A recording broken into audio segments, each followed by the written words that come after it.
graus e a umidade relativa do ar em 81%. Olha, a previsão da SOMAR Meteorologia para este sábado, a máxima não deve ultrapassar os 27 graus, céu claro com predomínio do sol ao longo do dia. E amanhã também tempo bom. Na semana que vem é que nós teremos chuvas diárias, né? Pequenas, mas diárias. A chuva de maior volume é na terça-feira, mas nos demais dias é 5, 6 milímetros. Né?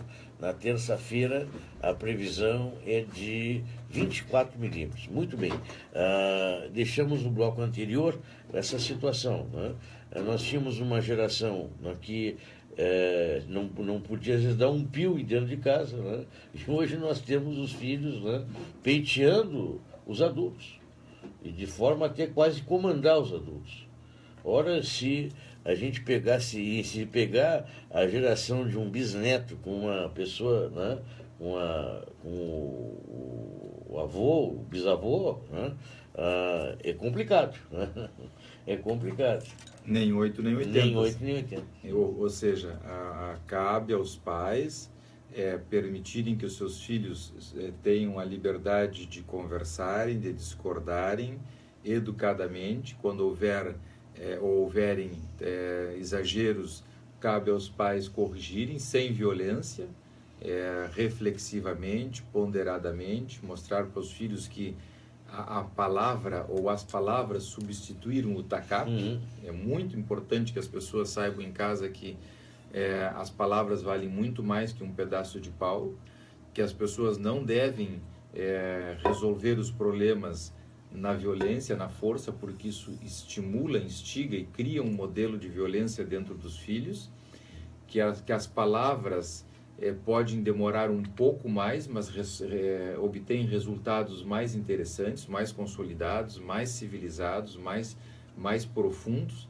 Além do mais, as palavras levam a que as pessoas exercitem o pensamento e fundamentem as suas ações com desejos e fantasias mais profundas, que tem que ver com a essência do psiquismo humano.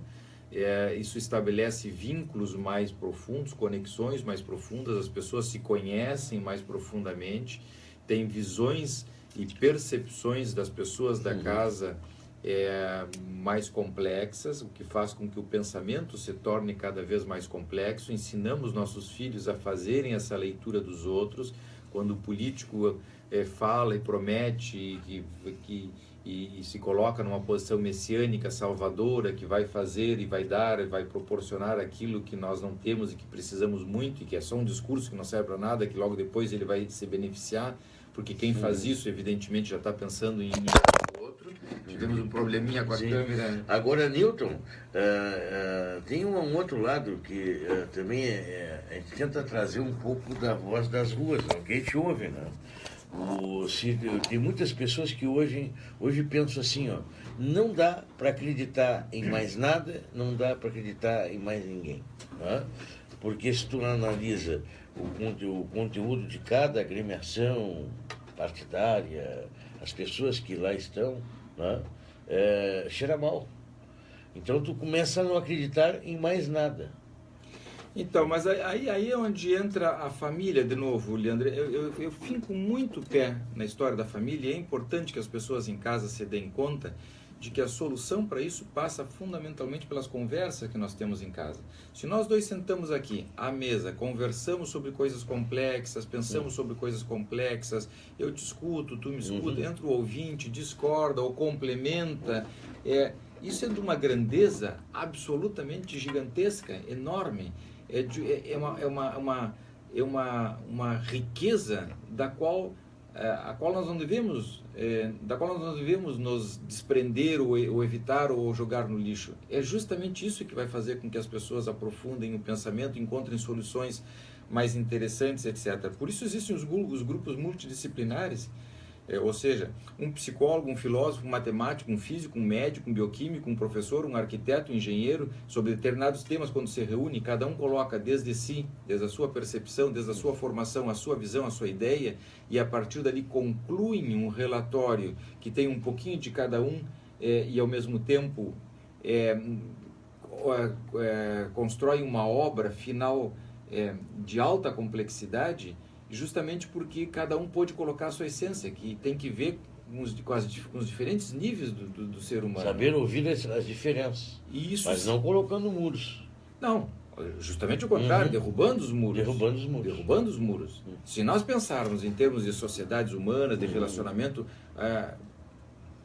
primeiro, por que existem as barreiras alfandegárias? Porque alfandegária, que eu digo, até vou dizer diferente, porque alfandegário tem que ver com receita e tudo mais. Eu me refiro a tributo, não me refiro aos tributos, que devem existir, evidentemente, para a sobrevivência das pessoas. Mas me refiro, e da nação, e do bem-estar das pessoas, me refiro às barreiras de fronteira. Por que o argentino tem que viver com essa paranoia, e o brasileiro, consequentemente, essa rixa, essa paranoia histórica de que um vai invadir o outro, um vai matar o outro, um vai comer o outro, um vai dominar o outro? Se somos vizinhos, e somos seres humanos, por que necessitamos essas diferenças todas entre os Estados Unidos e o México, a ponto de fazer um muro que é de uma ignorância atroz? E ao mesmo tempo porque as pessoas não conseguem administrar as relações de forma adequada. Isso significa dizer que se eu não me entendo com a minha mulher, eu posso fazer um muro na minha casa e dividir, separar a casa em dois, ou separar a cama. E às vezes acaba acontecendo, dividir na mesma casa. Sim, mas nós não elogiamos isso, nós não vemos isso com bons olhos. Por que nas nações vamos ver? Então, quando acontece esse tipo de coisa, é sinal de que já estamos no submundo das relações humanas. E perdemos é um atestado de ignorância e de incompetência quando o indivíduo faz isso. Quando o indivíduo coloca uma muralha entre as duas pessoas que dormem na mesma cama, é um atestado de incompetência. Eles ultrapassaram toda a capacidade de resolver e equacionar um problema doméstico. Esse mesmo indivíduo, numa presidência da República, pode fazer um muro entre dois países. Mas isso não é algo para ser admirado. É um atestado de incompetência entre as pessoas. Não pode ser que as pessoas que estão juntas vivem para usufruir e desfrutar do lugar onde moram e do mundo, que é pouco. Nós vivemos entre 80 e 90 anos no máximo. E entre 80 e 90 anos conseguimos viver 90% do tempo mal, brigando e passando mal e nos inimizando com as pessoas que estão à volta. Então, tem algo errado entre nós. Tem algo errado na nossa cabeça. Viemos para cá, se é que viemos de algum lugar e vamos para outro, e mal usamos, mal gastamos um tempo pequenininho. 80 anos não é nada.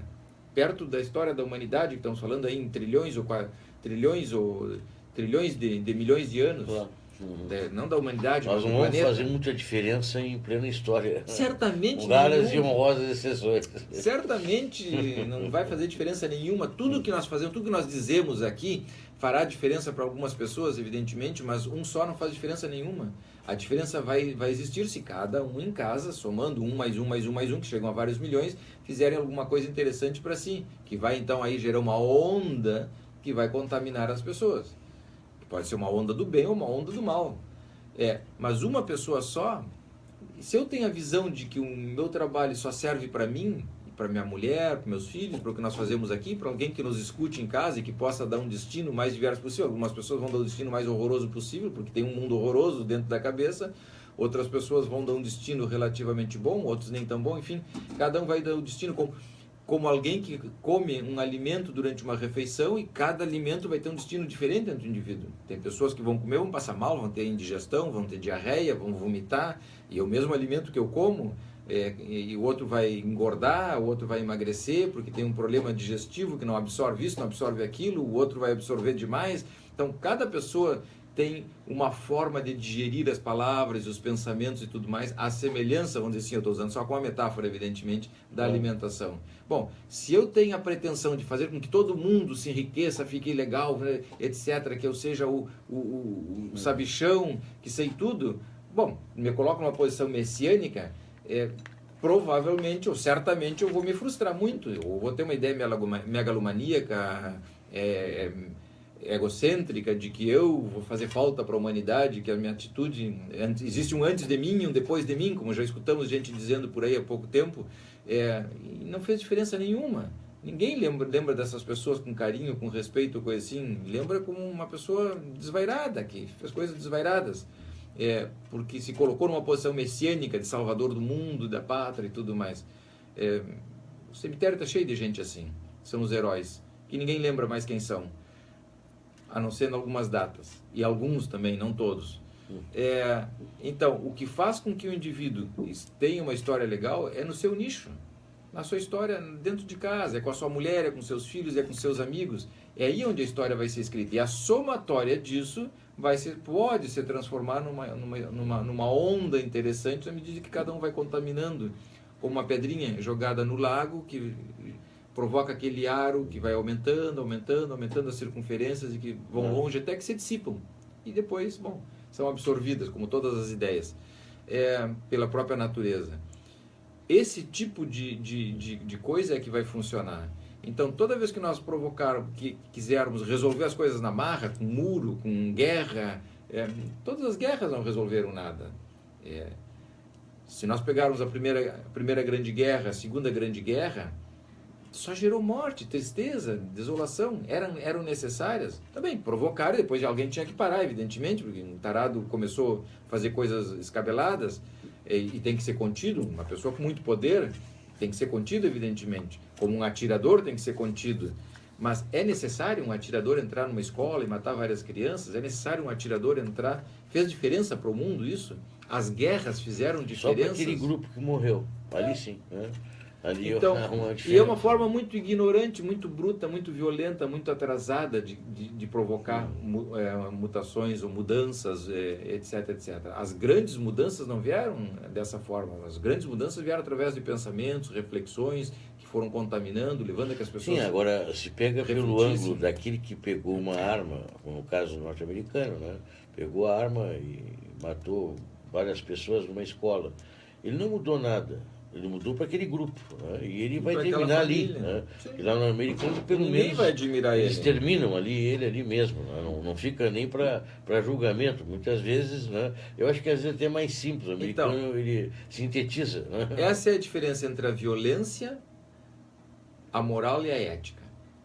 A ética que nós queremos ensinar para os nossos filhos é aquela que faz com que os nossos filhos discriminem entre o certo e o errado, pensem, avaliem, vou fazer isso porque me convém, porque convém para o outro, porque é legal, vai gerar uma onda de bem-estar, porque eu também vou ganhar, o outro também vai ganhar, nós todos vamos ganhar com isso, eu vou poder tratar bem umas pessoas, saio para jogar futebol, vou me divertir, etc. Mas eu não saio com a ideia de que vou quebrar a perna de alguém, vou dar um trancaço para que alguém tire o ombro fora do lugar ou desloque o tornozelo. Esse tipo de pessoa não tem sentido. Existem, evidentemente existem, muitas vezes, em alguns lugares, em alguns momentos até é a maioria, mas não tem sentido. Isso nós temos que modificar em casa com nossos filhos, através das nossas atitudes, do nosso comportamento, através dos temas que nós vamos tirando, de uma dedicação importante. A escola, voltando à professora,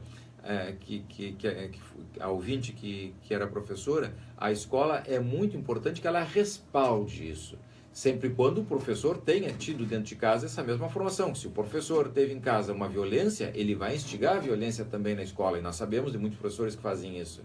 Mas se ele for uma pessoa do bem, para usar essa expressão com respeito à priorização dos aspectos mais positivos da personalidade da família, ele vai conversar, ele vai dialogar, ele vai tentar neutralizar a agressividade do outro, porque esse é um tema muito importante. A agressividade, a violência, nós neutralizamos aspectos mais tanáticos, destrutivos da personalidade de uma criança ou do ser humano, nós neutralizamos com coisas boas, o qual não significa dizer que às vezes não tem que conter, às vezes tem que conter, fisicamente até. Sim, o Newton, a gente, para formar uma pessoa ética, evidentemente tem que fomentar a capacidade de consciência da pessoa. Né? Sim. E a moral é o castigo, a violência. O castigo, a violência. A violência. Sim. Eu acho que é um diferencial. Né? Enorme. Muda tudo. Tu precisa ter uma percepção de que vai sofrer algum castigo. Né? Queres ver um exemplo? Na questão na moralidade. Queres ver um exemplo? Não só me permite. Só que na atualidade, o que nós temos hoje no Brasil e em algumas regiões, né, assim, o completo desrespeito a qualquer lei, né, no caso. Né? Então. Aí vai conseguir despertar nessas pessoas a ética, né, vai ser difícil num político corrupto.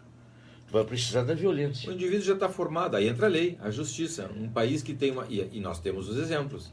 Uma justiça forte, pondera e contém o corrupto, O que não acontece aqui no país. Não, até está acontecendo agora, Lava Jato é um exemplo disso. Mas olha, demora e todos as condições de protelar.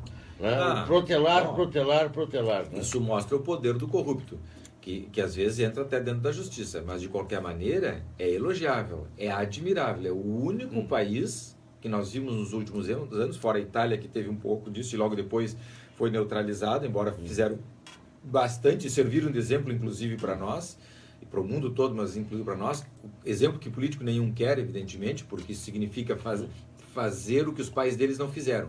O que a justiça faz com o corrupto? Ela faz o que os pais não fizeram, dá educação para eles. Diz, não, isso tu não pode, não, isso o senhor não pode, esse dinheiro não lhe pertence, devolva. Não, mas o senhor não pode ficar na sociedade porque o senhor tem que ir para o quarto de castigo, o senhor vai para o quarto pensar. Fique no quarto, vá para a cadeirinha, fique sentadinho no seu banquinho, como nós fazemos com as crianças. Olha, o que tu estás fazendo não é legal, nós já conversamos várias vezes, tu não me escutou, então vai assim, ó, vai para o teu quarto, fecha a porta, fica lá pensando. Pensa um pouquinho que depois eu vou lá conversar contigo.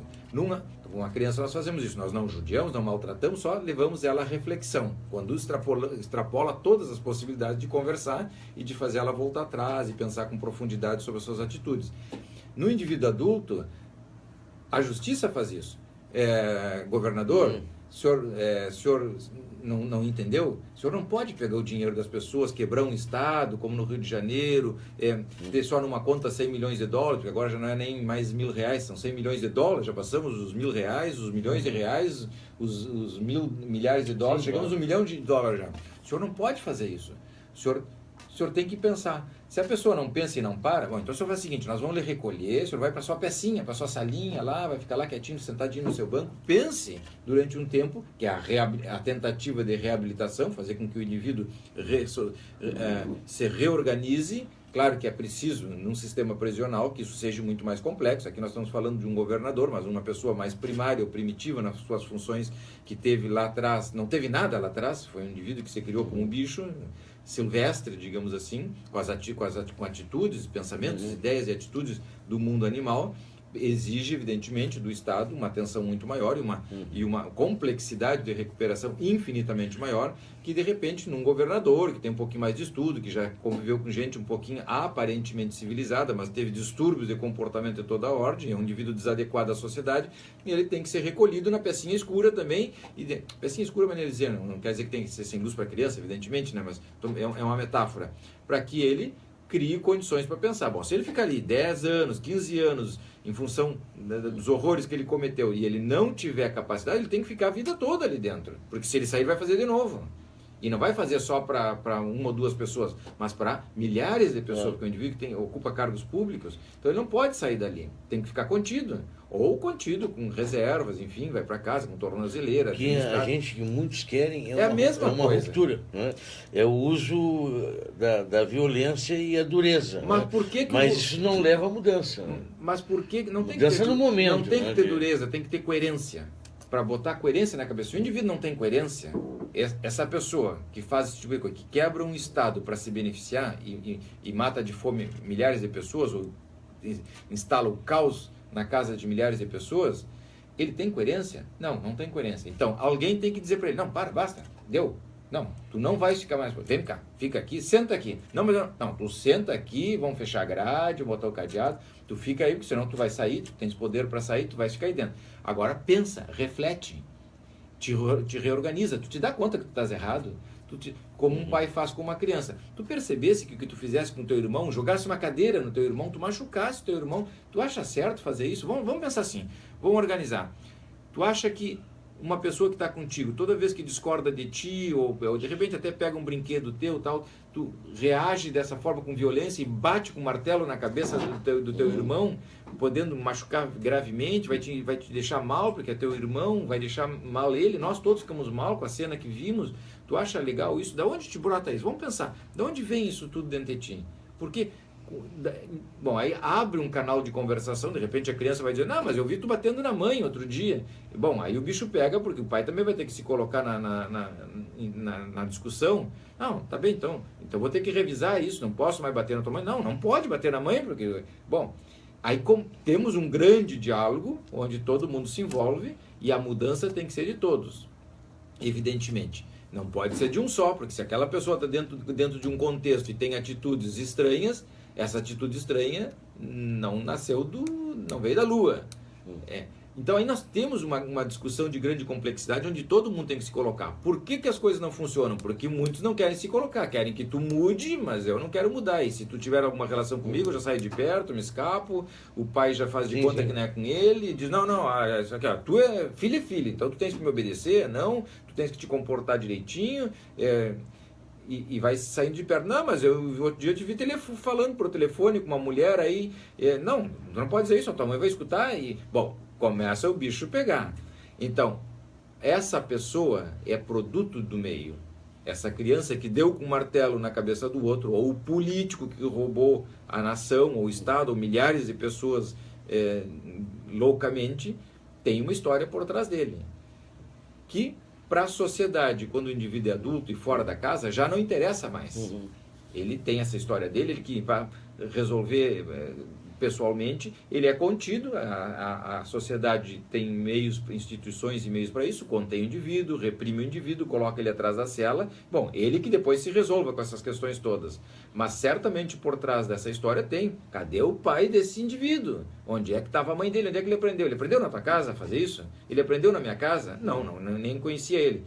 Onde é que está a casa dele? Cadê o pai do seu fulaninho, que está preso agora porque roubou não sei quantos milhões de dólares de um estado? Então, aí nós começamos a entender a necessidade de voltarmos lá atrás, na origem, e corrigirmos com nossos filhos esse tipo de coisa, para não gerarmos o Sérgio Cabral da vida. Que vamos gerar, porque ele sai da nossa casa, depois ele se desprende, se descola, cresce, nós admiramos, achamos muito bonito que ele seja governador, que ele seja não sei o que ele já tinha para cima e para baixo, bom, e que tenha só numa conta 100 milhões de dólares. Nosso, não dele, porque o salário dele era pequeno perto disso. Era o salário normal, de uma pessoa normal. Mas o enriquecimento dele foi anormal, porque ele pegou dinheiro dos outros. Isso é certo? Onde que ele aprendeu? E onde que o filho de muita gente em casa vai estar daqui 20 ou 30 anos? Muitos vão estar no lugar desse senhor. É interessante que o certo e errado, né, Newton? O que se imagina do capitalismo, né? O sucesso do capitalismo é essa demonstração de riqueza, né?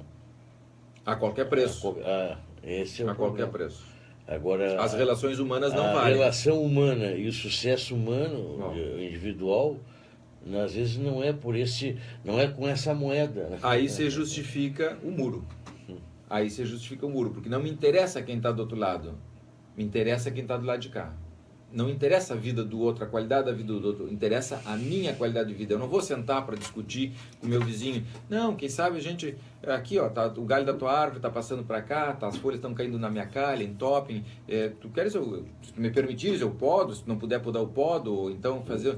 enfim, não. Essa não é a minha árvore, não vai cortar, é a minha árvore, eu plantei, é minha. É mais ou menos assim. Não, mas tá prejudicando aqui, está causando, está derrubando folhas aqui, está caindo a folha dentro da piscina, entope o ralo, apodrece a água. Não, não vai tocar na minha árvore, a árvore é minha. Então vamos levantar o muro. Aí o indivíduo, para se defender, começa a levantar o muro, tudo que pode, evidentemente. Então, mas por que levanta o muro? Porque o diálogo já terminou há muito tempo, onde deveria ser cada vez maior, porque a situação exige um diálogo maior. São seres humanos. Mas de humano não tem nada, estamos cada vez mais para o mundo animal e nos distanciando do mundo humano enormemente. Só somos humanos na tecnologia, no desenvolvimento da tecnologia, que é cada vez maior. Mas nas relações humanas estamos cada vez mais perto do mundo animal. Bom, esse tipo de coisa faz com que surjam no micro ou na célula, como tu diz, outras reações animalescas. Né? Isso aí é inegável. Né? A reação é animalesca também de outros países. Para cada ação tem uma reação. Isso é uma lei velha da física, né? O pessoal, os gurizinhos já estão aprendendo no colégio, né? No ensino fundamental. Não, as visões preconceituosas, racistas, né? Elas se realimentam, parece, né, Newton? situações dessas tu realimenta até porque tu precisa diferenciar determinada raça de outra, para que aquela raça se ache melhor que a outra. Mas de que raça nós estamos falando? Se a raça é humana, é uma só? Deveria não, ser. Temos que afirmar isso.